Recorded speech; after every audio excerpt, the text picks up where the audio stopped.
मामला ये है कि हमको झूठा केस करके पिछले 1 साल से प्रताड़ित किया जा रहा है। हम सन 2023 14 जून को अपने घर पर थे। उसमें पाथाडीह थाना क्षेत्र में एक घटना घटी जिसमें मुझे रात में अचानक आके उठा लिया गया। मुझे 9 दिनों तक केंदुआजी थाना में हाजत में रखा गया और 9 दिनों के बाद मुझे कोर्ट में पेश किया गया और ये बताया गया कि मुझे चासनाला से गिरफ़्तार किया गया है। उस जगह से गिरफ़्तार किया गया है जहाँ पर ये घटना घटी है। कोई अपराधी अगर अपराध करेगा तो फिर उस जगह पर क्यों जाएगा, मेरा कहना है। फिर भी मैंने कुछ नहीं किया। मुझे न्यायालय पे भरोसा था। मुझे माननीय उच्च न्यायालय ने जमानत दिया 16 फरवरी 2024 को। मैं वहाँ से आके अपना फिर से बोकारो में जैसे था अपना जीवन यापन कर रहा था। नंदिनी ऑटोमोबाइल में महिंद्रा शोरूम में मैं कार्यरत हूँ पिछले 2 साल से। उसके पहले भी बोकारो में ही विभिन्न प्राइवेट संस्थानों में काम कर चुका हूँ। मैं एक पढ़ा लिखा आम इंसान हूँ जिसका पीछे कोई भी आपराधिक घटना से कोई लेना देना नहीं है। मेरे वहाँ से निकलने के बाद मुझे बराबर चासनाला से जयप्रकाश राय के उनके घर वालों के द्वारा और भी पुलिस वालों के द्वारा ये बराबर मुझे बोला गया कि आपको चासनाला नहीं आना है, जो कि मेरा घर है पुराना। मैं चासनाला में ही रहता था, मैंने वहीं से पढ़ाई की है। मेरे फादर वहीं जॉब किया करते थे। और उसके बाद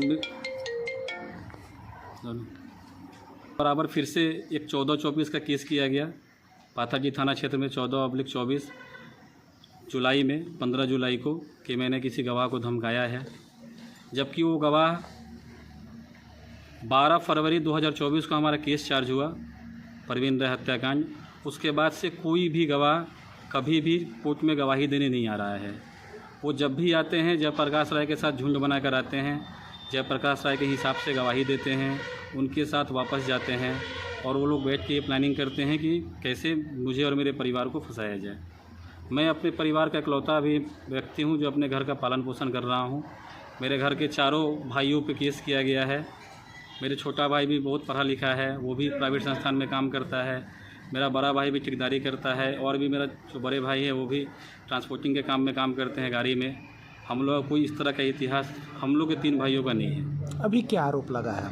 अभी आरोप ये लगा है कि 3/12/2024 को धर्मेंद्र पंडित को चासनाला से किडनैप करके बोकारो लाया गया और मैं 3 तारीख को रात में चासनाला ये बोकारो में धर्मेंद्र पंडित को पिस्टल दिखाया, सटाया, जो कि पत्राचार से मुझे पता चला है दैनिक जागरण के। लेकिन मेरा कहना ये है कि मैं 29/11/2024 से 6/12/2024 तक अपने वैष्णो देवी की यात्रा पर रहा हूँ, जिसका टिकट मेरे पास है, वहाँ की फुटेज मेरे पास है। मैं नोएडा में रुका हुआ हूँ, वहाँ का अपार्टमेंट का जगह है मेरे पास, कटरा का होटल का बिल है, सभी चीज़ें मेरे पास है।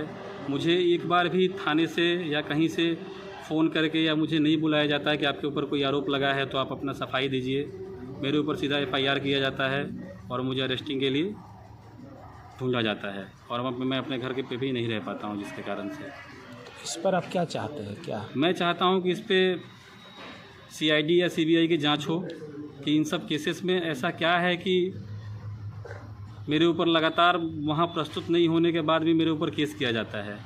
और ये जितने भी केस होते हैं उस पर बस एक टाइप्ड कॉपी होता है और जाके धर्मेंद्र पांडे साइन किए हुए रहते हैं और वो टाइप कॉपी करवाया हुआ रहता है जयप्रकाश राय का।